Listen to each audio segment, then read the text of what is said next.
Karena selama ini perkawinan antara Pak Ari dan Bu Inge itu istilahnya pisah harta, dan selama ini Bu Inge tidak pernah diberi uang pribadinya. Dalam jawaban saya kepada hakim, saya katakan suami wajib memberikan nafkah lampau. Ya, itu dari perbuatan sih ya dok, dari keseharian. Mau pesen apa ya, mereka bisa ngerasain dari tingkah laku aku, dari pengorbanan aku, dari cara aku mencintai mereka lah. Gak ada pesen-pesen lain. Rasain aja cintanya mami. Kalian di perut mami 9 bulan. Kalian juga susu dari mami. Like mami will give everything, anything. Kalian kenapa-napa, kalau mami harus lay my life, I would.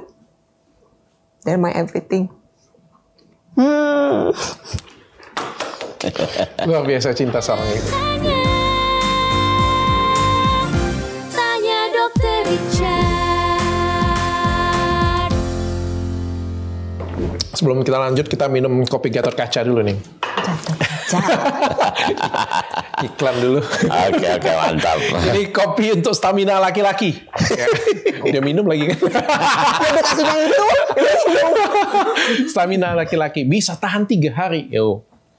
Dan nggak pakai deg-degan. Dan aku pengen ngajakin kalian untuk jadi mitranya Dr. Han, mitranya Gatot Kaca ya. Karena dari mitra Gatot Kaca aja, kita di rumah aja itu bisa dapat untung 20 sampai 30 juta loh dari rumah aja. Jadi sekarang kerja itu nggak cuma harus datang ke kantor ya. Jadi kerja itu bisa online juga.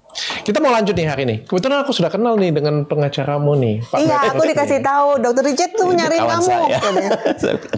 Waktu aku berantem dengan si abang mantan, kura-kura ninja, saya kenal dengan Pak Petrus. Makanya begitu, ini kan Pak Petrus bilang ke chat. Berapa kali sering ya Pak Petrus aku ngundang Inge ya? Betul, itu berkali-kali. Tapi saya bilang situasi begini jangan dulu, karena nanti malah bikin runyam. Tapi Pak Richard, dokter mengatakan sudah waktunya harus bicara. Lalu bukan sudah waktunya lah. Aku tuh menghargai banget orang mau berbicara atau enggak. Cuma Inge ini menjadi, kalau aku boleh sharing ya, aku tuh menjadi pilotokku dengan istri kayak gitu. Sama kayak Inara sebenarnya kejadiannya. Yang seperti Inge ini kan banyak yang terjadi di semua Indonesia. Ya, banyak. Cuma mereka bukan selebriti, cuma gitu aja ya. Kasus-kasus yang seperti Inge ini banyak banget. Yang ujung-ujungnya dirugikan. Ya, setelah perpisahan amat sangat dirugikan sekali. Dan saya ngelihat juga banyak ibu-ibu yang nggak bisa berbicara, ya mengorbankan segala sesuatunya demi anak-anaknya. Ya. Tapi menurutku dengan istri, saya sangat menghargai sekali Inge, tapi aku pengen ada beberapa batasan yang dia harus, mau nggak mau harus berbicara. At least untuk kepentingan melindungi dirinya sendiri. Kalau nggak pengen nyerang orang lain, aku nggak pengen juga sih kalian ribut. Bukan artinya aku pengen podcast ini setelah ini mereka jadi ribut. Aku nggak suka juga kayak gitu punya. Tapi at least setelah podcast ini bisa membawa sesuatu yang berarti untuk Inge. Untuk dia bekerja nggak ditanyain orang. Kalau katanya kamu selingkuh ya? enggak lah, dalam gugatan juga enggak ada. Dalam gugatan nggak ada ya? Dalam gugatan enggak. Dalam gugatan nggak ada ya. Maksud saya harus berani mengklarifikasi hal-hal yang sensitif untuk diri kita sendiri. Betul. Paling nggak. Untuk melindungi diri kita sendiri. Pertanyaan infotainment, apakah ada pihak ketiga, baik Pak Ari maupun Bu Inge, saya katakan di dalam berkas gugatan yang diberikan oleh pengadilan, ya hanya ketidakcocokan saja. Oke. Itu saja. Okay. Pak Petrus, saya pengen tanya nih. Ini kan ada perjanjian pranikah. Iya. Itu bisa dibatalin nggak sih? Jadi suatu perjanjian dalam hukum perdata dapat dibatalkan ada beberapa syarat. Pertama, pihak yang membuat itu dalam keadaan terpaksa. Oke. Kedua, apa yang dibuat itu bukan kausa yang halal. Misalnya melakukan kejahatan. Ketiga, dapat dibatalkan atas kesepakatan bersama. Oke.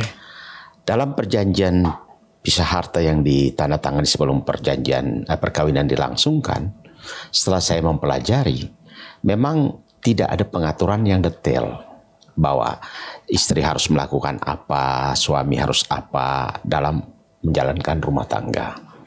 Yang terjadi hanya sekedar bahwa harta masing-masing. Dalam praktek sekarang ini, beberapa waktu lalu juga ada pasangan baru meminta saya menghubungi notaris untuk membuatkan perjanjian pisah harta. Saya bertanya kepada istri dan calonnya mengatakan bahwa kami akan mempunyai penghasilan sendiri. Oh, kalau itu bagus, saya katakan, kalau mempunyai penghasilan sendiri. Artinya tidak ada pencampuran harta. Maka perjanjian pisah harta antara Pak Ari dengan Bu Inge itu dari segi pembuatannya memang sudah betul. Tapi dalam perjalanannya karena ada ketimpangan, istri tidak punya penghasilan. Berarti nggak punya harta sama sekali dong. Di apa yang tidak ada yang bisa dipisahkan. Oke. Sehingga itulah mungkin setelah saya berdiskusi dengan Bu Inge, beliau ini kan tidak terlalu banyak menuntut tentang hal-hal seperti itu. Oke. Sehingga pada saat Pak Ari membeli 2 apartemen, beliau tidak pernah punya pikiran boleh nggak atasnamakan 1 buat Bu Inge. Itu juga tidak dibicarakan. Lalu penghasilan yang besar lagi, renovasi rumah mereka yang kita dengar mewah, itu dikerjakan 2,5 tahun lebih. Dan mungkin final, dan semua penghasilan kan masuk ke situ. Sementara Bu Inge itu kan praktis pertama tidak punya penghasilan, mengabdi full. Sehingga secara kemanusiaan saya berbicara bahwa ya kalau seseorang, ya misalnya begini, orang bekerja sebagai asisten di mana saja atau kerja di pabrik saja, kalau pisahkan ada sesuatu. Ini hanya bawa badan saja. Dan bahkan karena Pak Ari pernah melarang Bu Inge untuk masuk ke rumah, sehingga Bu Inge mengatakan akan mencari kos sekitar rumah sehingga bisa bertemu anak-anak. Memang dalam gugatannya ada satu yang cukup mengganggu, yaitu perwaliannya dikatakan bahwa karena Pak Ari lebih dekat dengan anak-anak, maka beliaulah ditetapkan sebagai wali dan Ibu Inge sebagai ibunya anak-anak. Kalau bertemu harus seizin beliau. Ini kan sungguh suatu yang benar-benar bagaimana gitu. Ya. Kedua, bahwa dalam undang-undang semua perceraian itu kalau anak di bawah umur kan ibunya lah. Tetapi kita berpikir praktisnya begini, kalau ikut Ibu Inge juga, ya maaf saja ya, kalau hanya tinggal di kos atau di apartemen yang tipe studio juga kan susah juga.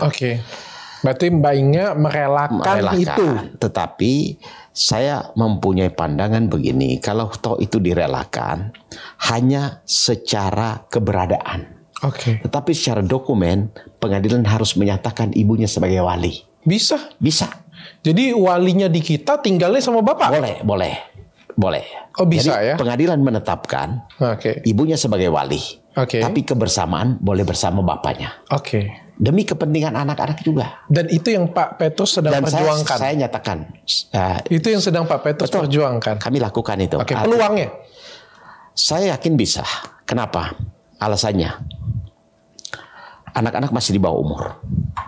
Kedua, kepentingan anak-anak itu kalau diurus oleh Pak Ari dalam berbagai dokumen, misalnya kalau Pak Ari harus mengurus mengenai dokumen, entahlah mengambil rapor atau menandatangani dokumen di sekolah, kan ada jam-jamnya tertentu, jam 7 pagi, jam 8. Sementara maaf nih, kebiasaan Pak Ari, beliau kan baru bisa tidur jam 3, jam 2 tiba di rumah. Sehingga praktis untuk melakukan aktivitas pagi kan tidak bisa. Sementara jam aktivitas di sekolah kan pagi. Apakah bisa terpenuhi atau tidak? Itu nanti kan malah terlantar. Jadi di sekolah juga kan pasti siapa yang boleh menandatangani datang ke sekolah. Walaupun secara ini ibunya ada. Tapi kalau sekolah yang saklek kan ibu, ya memang ibunya, tapi tidak punya kapasitas untuk mengambil dokumen atau menandatangani. Sehingga saya yakin pengadilan akan mengabulkan. Pertama, anak di bawah umur. Kedua, keseharian Pak Ari itu memang praktis tidak sejalan dengan aktivitas yang kegiatan perkantoran pagi. Oke, Pak Petrus. Pak Petrus, saya mau tanya kayak gini ya. Perjanjian pranikah itu kan biasanya harta sebelum nikah nih. Kayak misalnya nih saya ya punya Athena Group, klinik kecantikan besar kayak gitu punya. Terus misalnya aja ya, saya sudah punya istri sih. Misalnya, jangan saya menikah lah misalnya kayak gitu penikah ya untuk melindungi harta saya, maka saya bilang perjanjian pisah harta. Apa yang saya dapat sekarang bukan menjadi punya istri saya yang baru. Tapi kan habis itu setelah saya nikah dengan dia 10 tahun, selagi kita itu harta bersama kan harusnya kan? Atau enggak? Beda. Jadi dalam perjanjian pisah harta, ada pasal yang menyatakan harta bawaan. Jadi sebelum menikah, si pasangan yang sebelumnya sudah punya apa. Oke. Itu tidak akan dicampur. Oke. Lalu ada bagian lain dalam ketentuannya disebutkan penghasilan bersama atau masing-masing mempunyai penghasilan itu dipisah. Jadi tergantung isi perjanjiannya. Ada dua. Ada dua.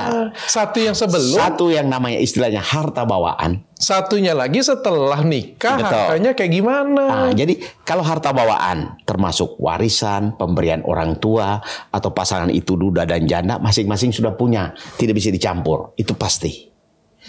Perjanjian berikutnya, penghasilan masing-masing. Oke, saya jadi paham ini. Ingat, saya kok boleh tanya nggak? Kalau kamu boleh flashback, balik lagi yang kelama dulu. Waktu kamu disuruh kan minta tanda tangan pranikah itu kan. Pada waktu itu tujuannya apa sih yang disampaikan ke kamu? Tujuannya? Pasti kan nggak mungkin tanda tangan aja nih, gitu kan? Adalah introduction-nya lah. Apa ya? Aku nggak ingat sih tujuannya apa. Cuman ya yang aku tangkep ya, yang aku tahu perjanjian pranikah pisah harta aja. Kok kamu mau? Bucin kali ya dok, jadi nggak mikir. Itu aku yang mau sampaikan ke teman-teman, tolong kalian jangan terlalu bucin. Dan dua yang penting dari experience aku, cewek harus punya kerjaan. Betul. Iya. Ya, harus punya penghasilan. Kamu tahu nggak ada satu hal yang pengen aku sampaikan dengan masyarakat melalui Ingat. Kasih ibu itu tidak terbatas. Kasih ibu itu mengalir dari atas ke bawah. Ibu rela mengorbankan dagingnya sekalipun untuk anak-anaknya.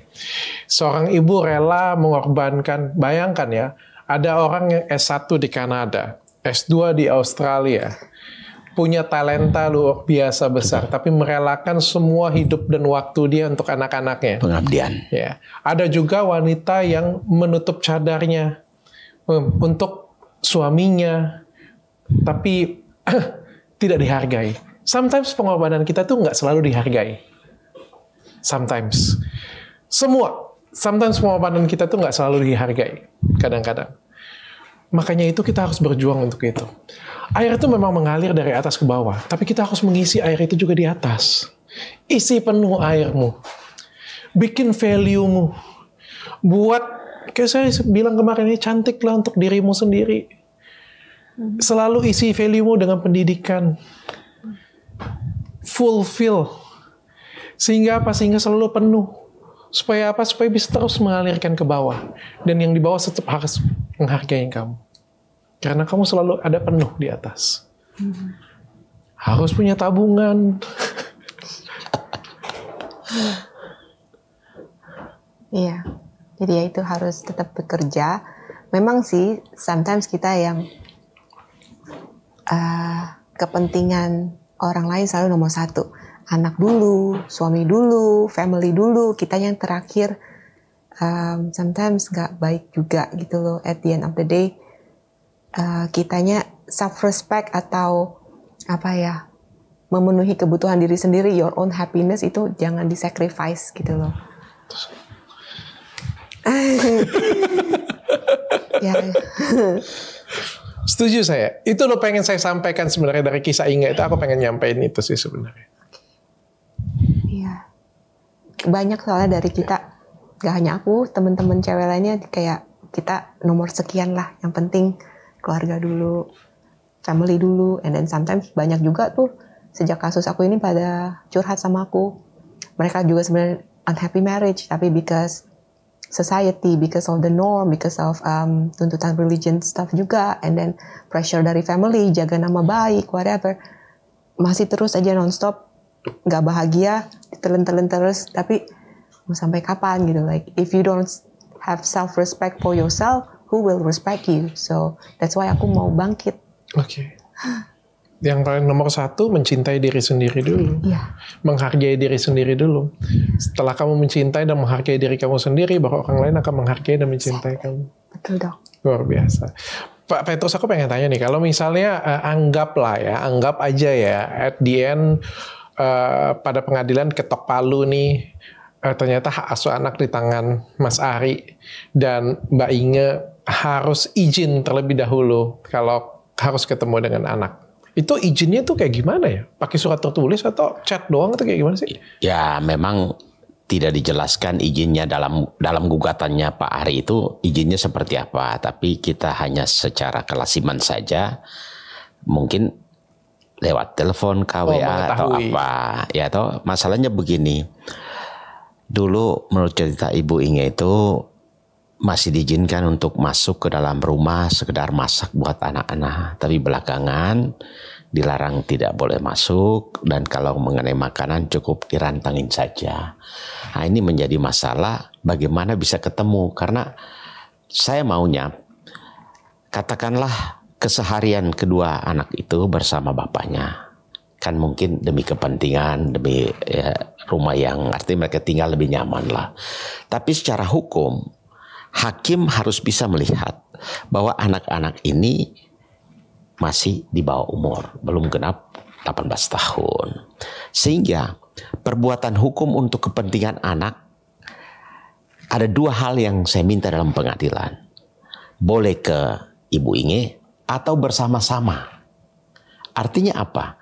Kalau anak-anak entah di kegiatan sekolah atau mau pergi berlibur memerlukan persetujuan, kan harus dua-duanya boleh memberi atau salah satu. Oke. Karena berbagai putusan pengadilan tidak selamanya hanya bapaknya saja atau ibunya saja. Oke. Dalam praktek ibu dan bapak ditetapkan sebagai wali.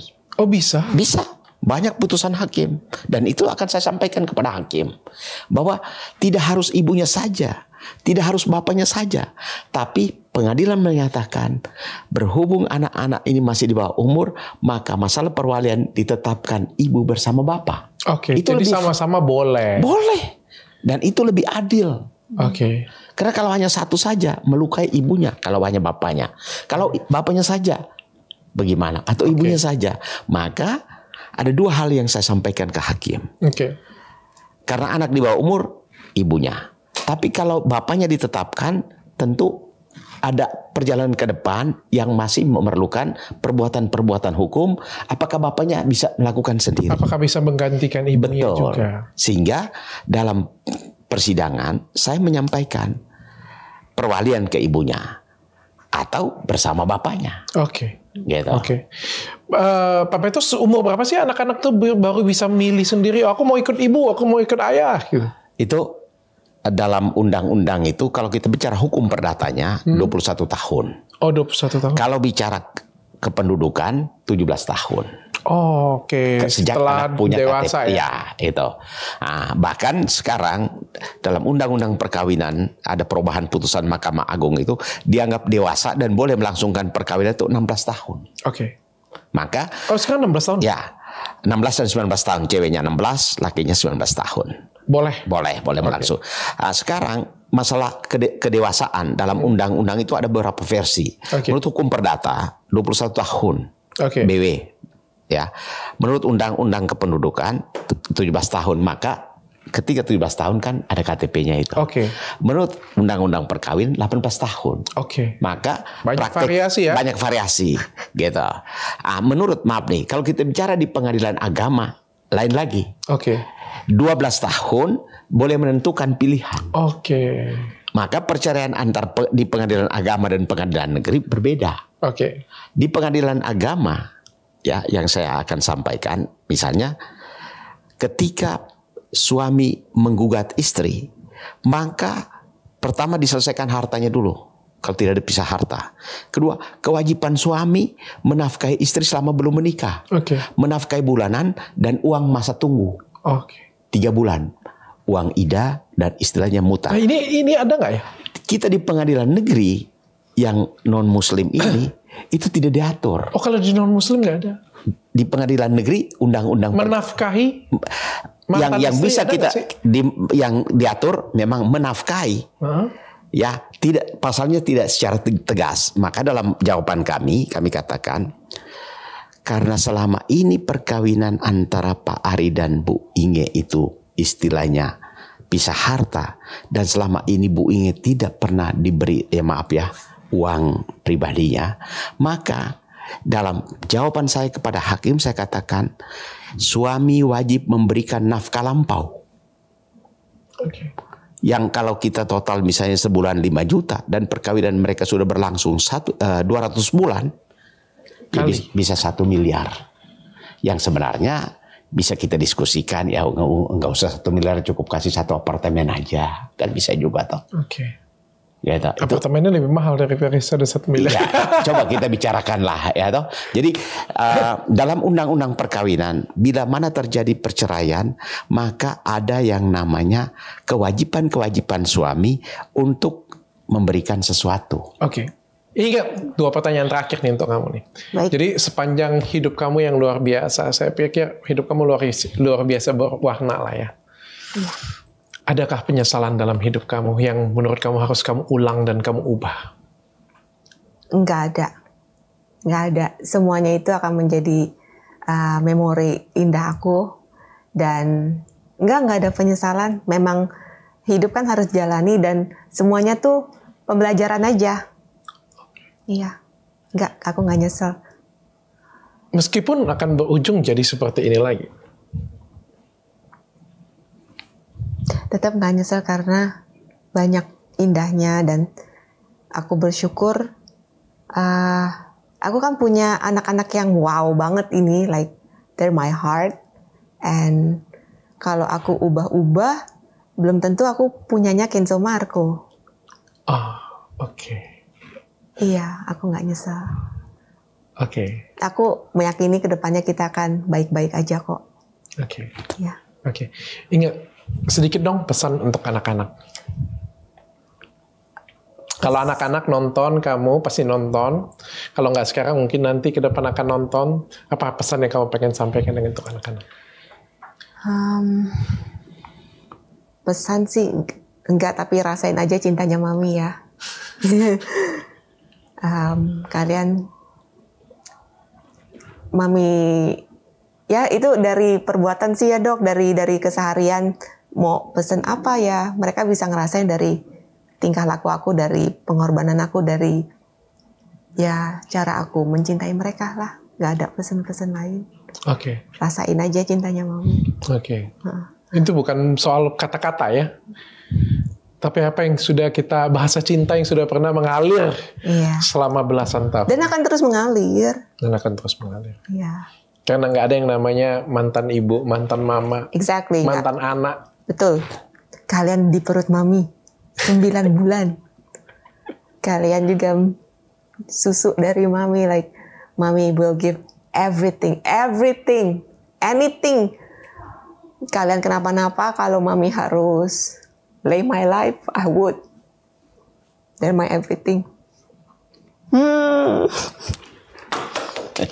Luar biasa cinta seorang ibu. Thank you, Inang. Thank you, dokter. Inge Anugrah, thank you so much. Aku mudah-mudahan Inge dan keluarga bisa melewatin badai dan jadi lebih kuat lagi. Harus semangat. Thank you, Pak Petrus. Oke, Pak Richard. Tanya Dokter Richard.